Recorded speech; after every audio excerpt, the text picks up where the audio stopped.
Հաղորդման գլխավոր հովանավորն է Ասեկոսե.am կայքը։ Հաղորդման գործընկեր, նավավար ձկնալի ըմպելարան, հասցե Արամի 42 կոտորակ 1, առաջին հարկ, իսկական նավահանգստային միջավայր Լեռներում։ Հաղորդման գործընկեր, Ժան-Պոլ էկզիստենցիալ սրճարան, հասցե Արամի 42 կոտորակ 1, երկրորդ հարկ, վայր, որտեղ գերակա է զրույցը, որտեղ արվեստն ու չարվեստը թափառում են սենյակից սենյակ։ Հաղորդման գործընկեր, Անտիկյան ցուցասրահ, հասցե Պուշկինի 33 կոտորակ 21։ Նա չվախեցավ հասարակական կարծիքից, նրան հետ չպահեց գրեթե 30 տարի տարիքային տարբերությունը։ Փոխարենը խոստովանում է, որ նրա կողքին իրեն տիեզերքի մի մասնիկն է զգում։ Բարև ձեզ Լուիզա։ Բարև ձեզ Լիլիթ ջան։ Շնորհակալ եմ, որ ընդունել եք հաղորդմանը մասնակցելու հրավերը։ Առավել եւս որ տեղյակ եմ, որ վերջերս ընդամենը մի քանի ամիս առաջ դուք հայտնել եք, որ մոտ 2 տարի հեռուստատեսային նախագծերում չեք հանդես գալու։ Այսինքն սա որոշակի առումով եւս մեկ առիթ է տեսնելու ձեզ հեռուստաէկրաններին։ Շնորհակալ եմ հրավերքի համար։ Ես նկատի եմ ունեցել ավելի շատ երկարաժամկետ ձևաչափերի նախագծերի իմաստով, իսկ հաղորդումներ, որտեղ հյուրը բացահայտվում է այս կամ այն տեսանկյունից, հաղորդումներ, որտեղ կա որակ, կա ընդհանուր մթնոլորտ, ես մեծ սիրով համաձայնում եմ։ Ցավոք նման հաղորդումները շատ չեն, նման հաղորդումներից մեկը ձերն է, պես որ ես սիրով հիմա այստեղ եմ։ Եվս մեկ անգամ շատ շնորհակալ եմ։ Վերադառնալով դադարի թեմային, ես ուզում եմ նշել, որ համենայն դեպս, երբ դուք մեկնաբանում եք, թե ինչու եք նմանատիպ որոշում կայացրել, նշել եք, որ վախենում եք, որ կարող եք հոգնեցնել։ Հարց է առաջանում, իրականում դուք ձեր մաշկի վրա զգացել եք, որ այդ սահմանը դերասանի համար այդքան վտանգավոր սահմանը անցել եք, որովհետև տարիներ շարունակ գրեթե բոլոր հայտնի հեռուստանախագծերում ներկայացել եք։ Գիտեք Լիլիթ ջան, մեր մասնագիտությունը ունի իր երևացող առավելություններն ու չերևացող հազար ու մի մեզ իսկ վնաս բերող խնդիրներ, որքան որ դու կարող ես լինել սիրված, պահանջարկային, նույնչափ դու կարող ես նաև արժանանալ արդարացված եւ չարդարացված, հիմնավորված եւ անհիմն ամեն տեսակի կարծիքների։ Կաբլիցի ես չեմ վախենում նման կարծիքներից, որովհետեւ ես գիտեմ, որ բոլորը չէ, որ պիտի հավանեն քո գործը եւ քո գործի հաջողությունը միայն քեզնից կախված չէ։ Այդ ու հանդերձ, այդ ամենը իմանալով եւ այդ ամենի մեջ երկար ժամանակ լինելով, ես գիտեմ մի բան, որ շատ կարևոր է, որպեսզի դու չկորցնես քո արժեքը։ Իսկ արժեք կորցնելը շատ հեշտ է, դու ինքդ կարող ես չզգալ։ Հետևաբար, երբ որ երկար ժամանակ լինում ես հեռուստաէկրաններին, գիտեք ինչ, օրինակ այսպեսի մի հետաքրքիր տենդենց եմ նկատել։ Վերջին իմ նախագիծը, որտեղ ես ներկայացա, կենցաղային, վառ տիպիկ, մի քիչ գրոտեսկի մեջ կերպար էր, խոսքը գնում է մոտ 1 տարի ավարտված Հարազատ Թշնամի սերիալի մասին, էքսցենտրիկ, բավականին խարակտերային, գունեղ կերպար էր։ Բայց գիտեք, որքան որ մարդիկ սիրում էին, այնքան նաև շատերն ինձ ասում են, բայց դու ինչի ես այդ դերը խաղում։ Ասում եմ ոնց, բայց ես դերասանուհի եմ, ես կարող եմ խաղալ այս, այն դերերը։ Չէ, մենք չենք ուզում քեզ այդպես տեսնել։ Սա էլ է կարծիք, սա էլ է դիտանկյուն։ Ուզում եմ ասել, որ բայց հակառակն էլ կա, շատերը պատմում են, որ իսկապես կերպարը ստացված է։ Կային նաև այդպիսի կարծիքներ։ Անձամբ ես գտնում եմ, որ կերպարը ստացված էր։ Այդ կերպարի համապատասխան կար որոշակի աշխատանք արված։ Բայց սեղմել դադարի սեղմակը միշտ պետք է։ Ժամանակ առ ժամանակ պետք է կարողանաս չափաբաժինները ճիշտ տալ, որտեղ հեռուստատեսային աշխատանքը ես լրագրող չեմ, ես հեռուստամեկնաբան չեմ, ես դերասան եմ, ես կարող եմ ընտրել այս կամ այն նախագծում լինել կամ չլինել։ Գաղտնիք չէ, որ սովորաբար, երբ որ դերասանները անցում են կատարում, կրկին անցում են կատարում դեպի թատրոն, այսինքն վերջ են դնում որոշակի առումով նկարահանումներին, ավելի շատ ազատ ժամանակ են ունենում։ Կարծում եմ սա թերևս իրենց ընտանիքի անդամների համար լավագույն ժամանակաշրջանն է։ Դուք եղել եք ժամանակաշրջան, երբ հասկացել եք, որ ձեր դստեր կյանքի կարևորագույն մի փուլ բաց եք թողել։ Լիլիթ ջան, կարևորագույն չէ, բայց փուլեր կան, որ բաց եմ թողել։ Փառք Աստծո չի եղել մի բաց թողում, որն իր հետքը թողներ, եւ ես հիմա ցավով ափսոսայի, որ եթե չլիներ իմ զբաղվածությունը, չէր լինի նաեւ այս երևույթը։ Բարեբախտաբար այդպիսի բան չի գրանցվել, բայց միևնույն է, երբ ունես երեխա, երբ աշխարհի ամենամեծ ստեղծագործությունը քո իսկ տանն է ապրում, կարիերայի ամենաբարձր կետը հենց քեզ մամա է ասում, կյանքի սկիզբն ու կյանքի վերջը դու արդեն ունես, բայց դու այն ժամանակը չես հատկացնում, ինչ որ պետք է հատկացնես, ուզում ես հատկացնես։ Եղել են գիշերներ, երբ ես չեմ քնել ու նայել եմ իմ Գաբիին։ Ես փորձել եմ այդպես իմ կարոտն առնեմ, որովհետև կար շրջան, երբ ես իսկապես առավոտյան շուտ դուրս էի գալիս եւ ուշ երեկոյան վերադառնում էի։ Ես նայում էի իմ քնած երեխային եւ շատ կարոտում էի։ Իհարկե այդ ժամանակներն անցան, ուզում եմ ասել, որ մայրական այդ խղճմտանքը միշտ կա, որ այ դու քո երեխային այնքան ժամանակ չես հատկացնում, ինչքան որ կուզես, բայց նաև այստեղ գալիս է մեկ այլ, գուցե մի քիչ ինքնամխիթարանք, գուցե ոչ այնքան, բայց հավատացեք, երեխան սկսում է հարգել եւ սիրել իր ծնողին, երբ տեսնում է իր ծնողի հեղինակությունը, հասարակական դիրքը։ Իհարկե, յուրաքանչյուր երեխայի համար իր մաման ամենալավն է, բայց այսօր իմ աղջիկը, երբ գալիս է թատրոն եւ նայում է ներկայացումներս, իմիջիալոց ինքը իմ հեռուստատեսային գործունեությունը չի ընդունում։ Սակայն սիրելի ներկայացումներ գիտեմ, որ ունի։ Այո, ճիշտ գիտեք, այդ դեպքում այստեղ ինքը այնքան իմի այլ որ արդեն մի քիչ տարիքը այնպեսին է, որ թույլ է տալիս արդեն ինչ-որ բաներ զատել, հասկանալ, ինքը բավականին գնահատանքի խոսքեր է շռայլում ինձ, բայց միևնույն է, ես շատ եմ ցավում, որ թեկուզ այն ժամանակ, որ կարող եմ հատկացնել իր հետ պարզապես զրուցելուն, ես երբեմն շատ բաներով եմ զբաղվում։ Լուիզա, որքան էլ որ դերասանները առհասարակ հանրային մարդիկ նշում են, որ պետք է հանրությանը ներկայացնեն միայն իրենց ստեղծագործական գործունեությունը կամ նոր մանրամասներ այդ ոլորտից, այնուամենայնիվ գաղտնիք չէ, որ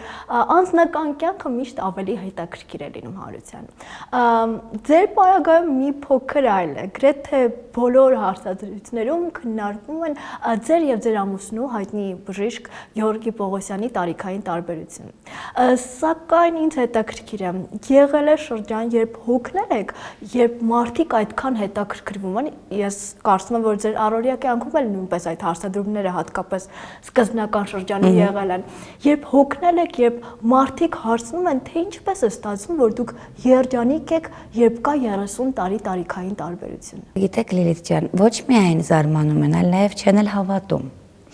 կամ չեն ուզում հավատալ։ Այո, եղել են, երբ ես հոգնել եմ, որովհետև ես հասկացել եմ, որ ես կարծես թե արդարանում եմ։ Իսկ անձնական տիրույթում որևէ բաներ բարձրաձայնելը, իսկ բարձրաձայնելուց հետո արդարանալը դա գոնե ես այդ տարիքից արդեն վաղուց անցել եմ։ Դա իմն է, իր բոլոր դժվարություններով, հաճույքներով, լավ եւ վատ կողմերով։ Երևի թե դա էր պատճառը, որ սկզբնական շրջանում շատ էին այդ մի քիչ ճնշումները նաեւ դրանք ուղիղ չէին ճնշում ինձ, բայց ես զգում էի, որ դրանք կան խոսակցություններ, կասկածներ, չգիտես ինչու փնտրել ամեն ինչ բացի պարզ եւ անթակույց, որ այս մարդը կարող է սիրել իրար, ուղղակի սիրում են։ Բայց հետո ժամանակի ընթացքում կարծես թե ինչ որ բաներ տեղն ընկան, մարդիկ երևի թե տեսան, զգացին, համոզվեցին, որովհետև Փառք Աստծո ես իմ կյանքում ապրում եմ այնպես, ինչպես ապրում եմ։ Ես կարող եմ հիմա խոսել ամեն ինչ, բայց կարող եմ դուրս գալ այստեղից եւ ապրել վատ կյանքով կամ գոնե ոչ համապատասխան իմ խոսքերին։ Իրականությունը ապացուցում է, որ 11 տարի շարունակ մենք միասին ենք եւ ուզում եմ լինել նրա հետ շարունակ։ Որոշակի առումով օրինաչափ չէր մարդկանց հետաքրքրությունը։ Իհարկե օրինաչափ չէ, երբ կոռեկտության սահմանները անցնում են, նրանց դրսևորում է հետաքրքրության, բայց այնուամենայնիվ չէ, որ տարիքային տարբերությունը իսկապես մեծ է։ Ես համաձայն եմ։ Իհարկե, որ որոշակիորեն կարելի է եւ հասկանալ, որովհետեւ չեմ ուզում ասել ստանդարտներից դուրս, բայց այնուամենայնիվ ստանդարտների մեջ գտնվող երևույթ չէր, իրադարձություն չէր, որովհետեւ այո, մոտ 30 տարի տարբերություն, սա Գիտեք, վերջերս ամուսնուս հետ խոսում էինք, մեր ընդհանուր շրջապատից կային մարդիկ, ովքեր իրենց մեջ բաժանում էր էլի տարիքային մեծ տարբերություն եւ այդքան չէ ինչքան մեր, բայց նրանք ժամանակի փորձությանը չընթարկվեցին եւ ցավոք հիմա նրանք արդեն բաժանվել են։ Միասին չեն, նրանց մեջ կան նաեւ հայտնի մարդիկ, նրանց մեջ կան ոչ այդքան հայտնի մարդիկ, ինչևէ, ես գտնում եմ, որ ցանկացած ամուսնություն կամ միություն, որը իր մեջ ընդգրկում է ոչ այնքան ստանդարտ, պետք չէ շատ քննարկել եւ ինչքան էլ որ դա այո տրամադրում է քննադատմանը եւ տարբեր տեսանկյունների կողմից նայելուն համենայն դեպս ես գտնում եմ որ եթե այդ մարդիկ գնացել են դրան ուրեմն շատ լուրջ մի պատճառ պիտի լինի թե այդ լուրջ պատճառը որն է սերն է շահն է կարիերան է միայնությունից փախնելն է ինչ որ է ուրեմն մի բան կա, ուրեմն թողեք այդ մարդիկ իրենք միասին լինելու, իրենց իրավունքը վայելեն։ Դուք քիչ առաջ նշեցիք, որ շատերը չէին հավատում մեր երջանկությանը, հատկապես սկզբնական շրջանում։ Սակայն հարց է առաջանում, երբ դուք նոր եք տեսել նրան, նոր եք սիրահարվել, դուք հավատում եք ձեր երջանկությանը, թե պարզապես դուք վարվեցիք, որ թող լինի այնպես, ինչպես կլինի։ Չէ, Լիլիթ ջան, ես մաքսիմալիստ էի, բառիս ամենամաքսիմալ իմաստով, իսկ երբ մենք միասին էինք, երբ մենք ծանոթացանք, ես 21 տարեկան էի, շատ երիտասարդ, ամուսնացանք ավելի ուշ իհարկե, բայց ես հավատում էի, ես գնում էի իմ նպատակի հետևից, ես ասում էի, որ որևէ բան ինձ չի կարող կանգնեցնել, նույնիսկ իմ շատ սիրելի ծնողի վերաբերմունքը հայրս դեմ էր իհարկե դա տեղական ժամանակ տևեց հետո հայրս եւ ամուսինս դարձան շատ լավ ընկերներ Ես տեղյակ եմ որ ձեր հայրը իսկապես ձեզ համար մեծ հեղինակություն էր այս դեպքում այդ ներքին հակասությունը չկար երբ որ հեղինակությունը նա ձեզ համար դուք հաճախ եք նշում որ սովորական հայր չէր ինչպես հաղթահարեցիք այդ փուլը Երևի թե հավատը, որ ես երջանիկ եմ լինելու։ Դա, որովհետև ես իսկապես շատ եւ վախեցել եմ իմ պապայից, եւ իր խոսքը մեր տանը մեծ կշիռ է ունեցել, բայց միևնույն է, ես իմ հորը ասեցի, որ այդպես պիտի լինի։ Դու ուզես թե չուզես արդեն մեծացրել ես մի մարդու, ով ունի իր խոսքը,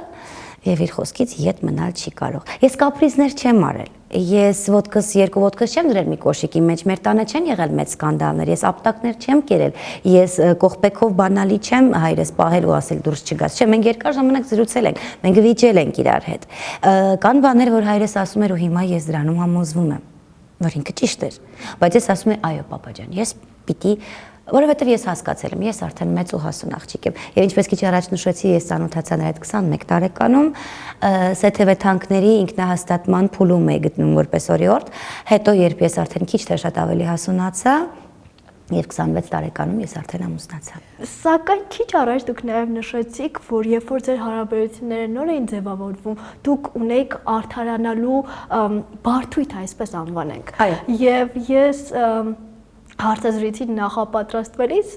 այսպիսի մի հատված գտա, որտեղ դուք խոստովանում եք, որ երբ առաջի անգամ իրեն հրավիրել եք թատրոն ներկայացման, սպասում եք ծաղիկների խոնարհման պահին, սակայն այդ ծաղիկները չեղան, ավելի ուշ եղան եւ նա բացատրեց դա այն հանգամանքով, որ պարզապես չի ցանկանում, որ օտար մարդիկ կասկածներ ունենան, չէ՞ որ դուք երիտասարդ հայտնի դերասանուհի եք, նա հայտնի բժիշկ եւ այլն։ Ինչպես այդ փուլը անցաք։ Գիտեք ինչ, մեզ մոտ մենք երկուսս էլ շատ ազատ մարդիկ էինք։ Լինելով տարիքային տարբերության շատ ուժեղ սահմանագծի առջև կանգնած մարդիկ,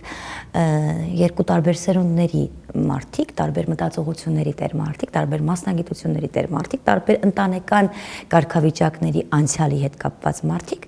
այսինքն ավելի շատ տարբերություն քան կարող է լինել իմ եւ ամուսնուս միջեւ, հիմա այդպես չի, ինձ մենք բավականին նմանվել ենք որոշ հարցերում, կամ ես եմ նրան նմանվել։ Մեր ծանոթության մեկնարկային փուլում մենք իսկապես բևեռներ էինք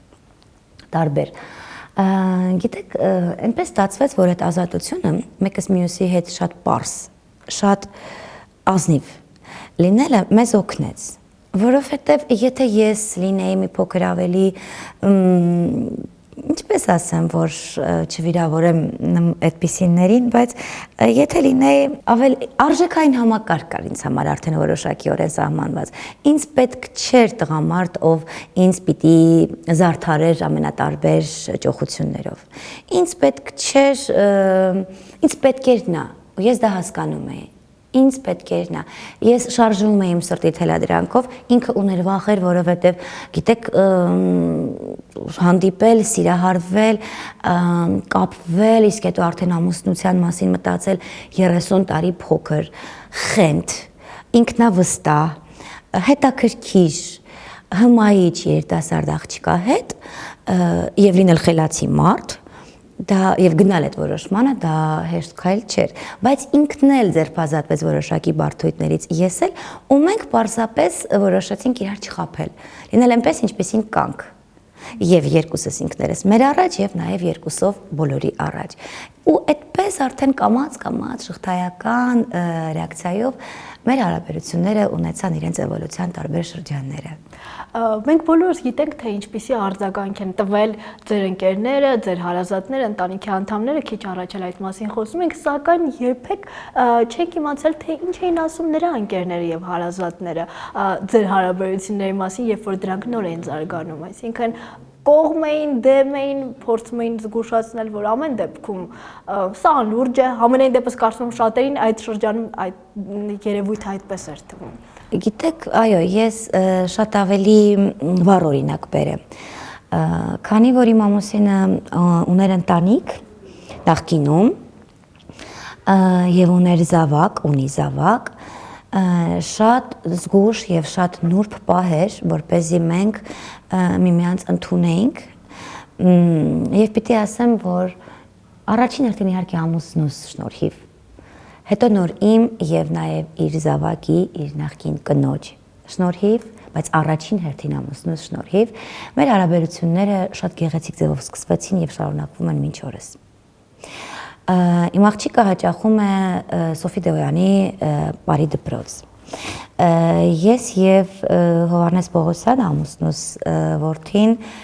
բավականին լավ հարաբերությունների մեջ ենք։ Մենք իրար հետ չունենք ոչ մի կիսելու բան։ Բառից բուն եւ փոխաբերական բոլոր իմաստներով։ Սա ամենակարևորն էր։ Այսինքն, եթե իր որդին եւ ես միասին կարողացանք իրար աչքերի մեջ նայել այնպես, ոնց որ հիմա մենք նայում ենք,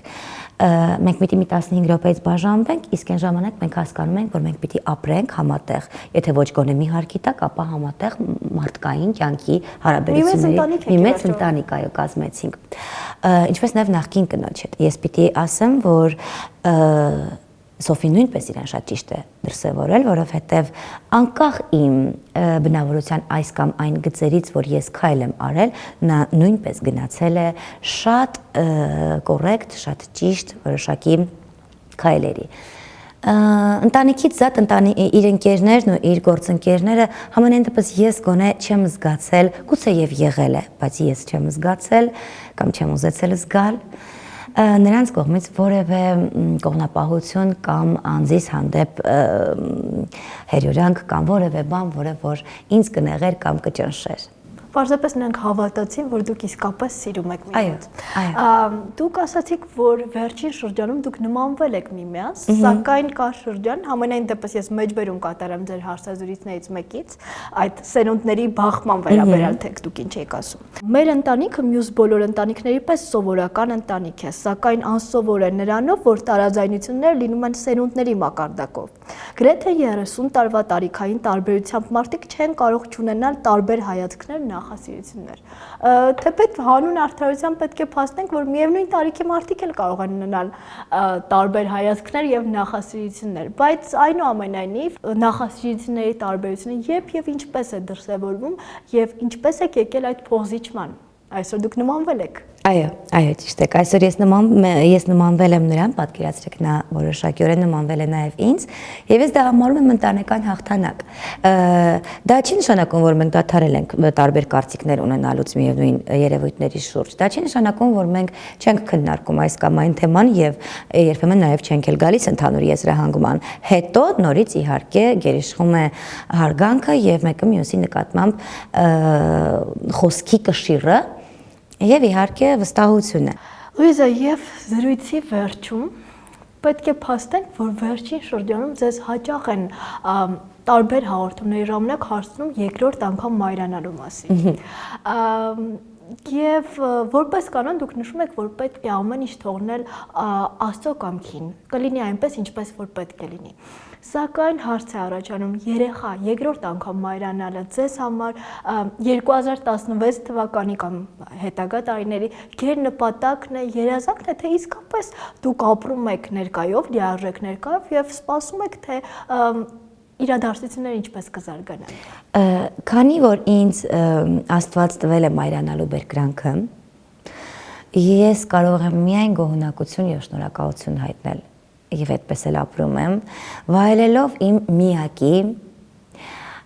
կյանքը, փորձելով նրան տալ այն, ինչ ես կարող եմ տալ։ Բայց ես երբեք չեմ թաքցրել, որ ես կուզենամ ունենալ երկրորդ, երրորդ, չորրորդ երեխան, եթե տարիքս եւ կենսակերպն ու Աստծո կամքը համապատասխանեն, համընկնեն իրար։ Ես փորձում ապրել ներկայով, ամեն ինչ անել, որպեսզի զավակս ապրի լիարժեք կյանքով, ունենա բախտավորություն, որովհետև դա շատ կարևոր է, լավ ուսում ստանալ, լինել սիրված ընտանիքում, շատ կարևոր է մանկան հոգեբանությունը։ Ես հիմա անում եմ ամեն ինչ, որպեսզի իմ երեխան հետո արդեն ձեր տարիքում, տարիներ անց իմ տարիքում եւ այդուհետ լինի բախտավոր մարդ, իսկ բախտավորության համար շատ կարևոր է մանկական տարիների ապրելիք էմոցիաները։ Այդպես, բայց շատ կուզենամ, որպեսզի երկրորդ, երրորդ երեխան լինի, դա գերնպատակ չէ։ Ընդհանրապես որևէ բան ինձ համար գերնպատակ չէ, միայն իմ երեխայի համար լավ կյանք ստեղծելը։ Ոչ մի բանի վրա ես չեմ կենտրոնանում այնպես, որ դա դառնա իդեա ֆիքսը եւ կենտրոնանամ այդ ամենի վրա, որովհետեւ դա չի բերի լավ բանի։ Ես դա գիտեմ նաև որպես բժշկի կին, մարդ, ով առնչվում է երեխա ունենալու պրոբլեմների հետ ցավոք, պրոբլեմատիկ կողմից եւ գիտեմ մի բան, կողքից գիտեմ, որ որքան շատ ես կենտրոնանում այդ երևույթի վրա։ Սկսած երեխա ունենալու, իսկ ես չունեմ, ասեմ, որ ես չունեմ երեխա ունենալու պրոբլեմ,